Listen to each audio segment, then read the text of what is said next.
Hey everyone, welcome to week 2 of Woetown Writers. Happy Monday, it's Erin. And I thought something fun to do would be to show you what I'm reading week to week because I pretty much go through about a book a week. So last week, when I didn't show you what I was reading, I was actually reading The Boyfriend List by E. Lockhart. Hilarious. And this week, I am currently reading Anne Frank, The Diary of a Young Girl. So there you go. This week on Woetown Writers, we will be sharing our favorite novels and or favorite authors and or the novels slash authors that had a particular influence on our own writing. For me, these are all one and the same, really, because my favorite novels were written by my favorite authors, and they all have an influence on my writing because I write about what I like to read about, etc. So I decided to divide it up into two groups because I have so many books that I love. My bookshelves are ridiculous. I need a new bookshelf. I have way too many books. I read a lot.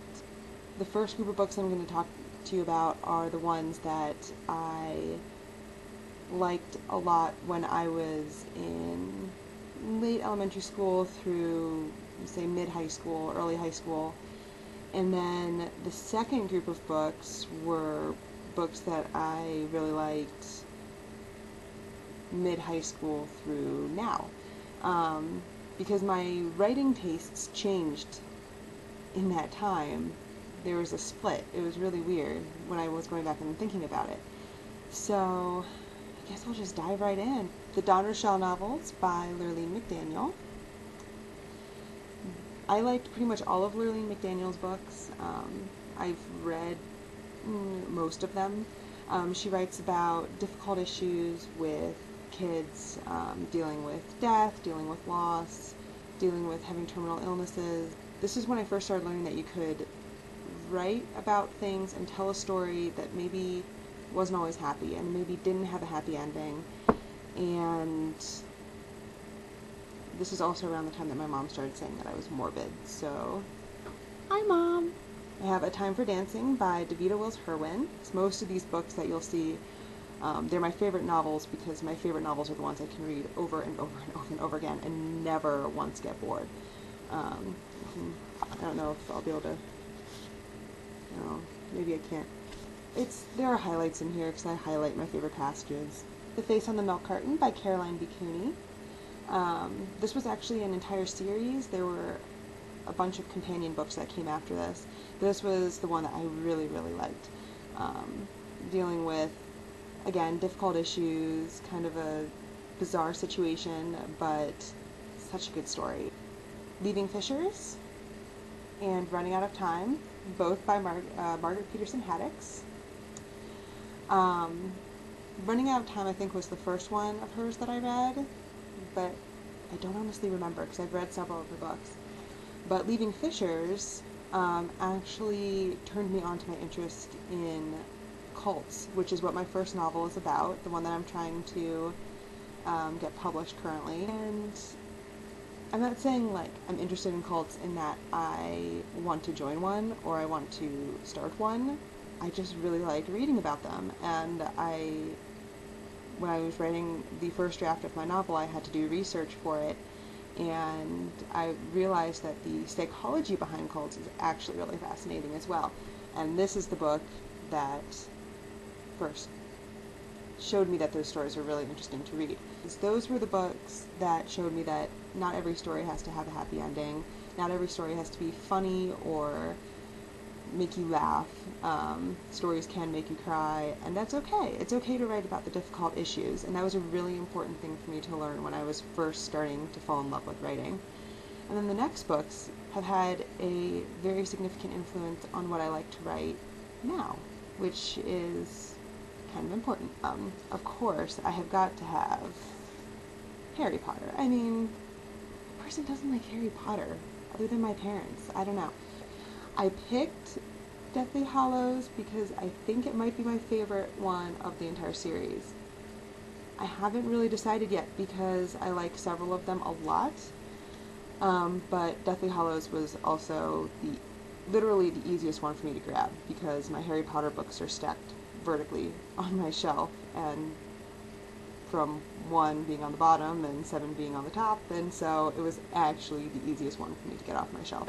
This book very much turned me onto the fantasy genre, and I love reading fantasy books now, and I love reading books that have kind of a dark tone to them. Even though I'm not very capable of writing fantasy books, I have learned I don't have quite an active enough imagination to write fantasy books, but I do like the dark tone, especially in the later Harry Potter books, because I have found that I do like writing darker stories. I also have to put Wicked by Gregory Maguire on the list, and I love really strong female protagonists.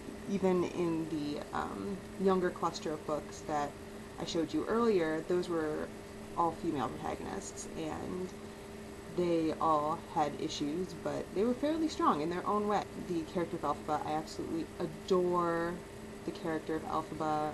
She's dark and twisted and just beautifully flawed, and I love that in characters.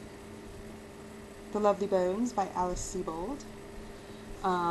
It wouldn't have done me absolutely no good to show you the front of the cover because I have currently misplaced the dust cover for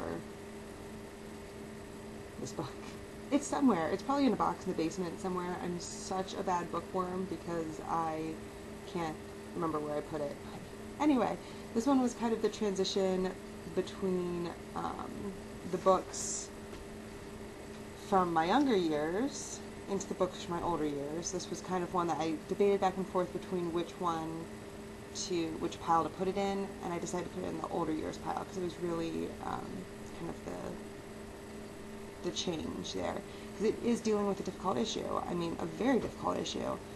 You know, murder and getting on with life after a tragedy. But it's so poetic and so beautiful, and I love it. And I've read it many, many times. And this was another time that my mom said I was morbid. So I should keep a tally mark of all the times my mom says I'm morbid or twisted or anything like that. The Lord of the Rings trilogy by J.R.R. Tolkien, I adore. I absolutely love them, but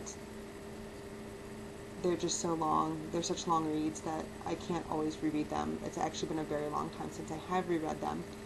But going with since I was talking about the poetic nature of The Lovely Bones, J.R.R. Tolkien is definitely a huge influence on me because I would love to be able to describe things as poetically as he does.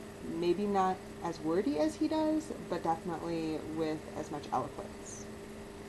I gotta have The Hunger Games. The Hunger Games by Suzanne Collins. If you haven't read these books, you have to. Lately I've loved putting my characters in these rather terrible situations. Maybe not quite as terrible as what Suzanne puts Katniss through, but still, the dark and twisted nature of books I love. A Great and Terrible Beauty by Libba Bray. This is part of the Gemma Doyle trilogy. Again, strong female protagonist. It's pretty dark, especially the third book, but that's what I like to write and that's what I like to read. Last but most certainly not least, I cannot do a favorite books video without mentioning The Prophecy of the Sisters trilogy by Michelle Zink. Two very strong female protagonists, well, strong female protagonist and a strong female antagonist, which is really nice. I love my strong female characters, especially when they're the villain and the protagonist know each other so well that they are related. I mean, you can't get much better than that in The Dark and Twisted.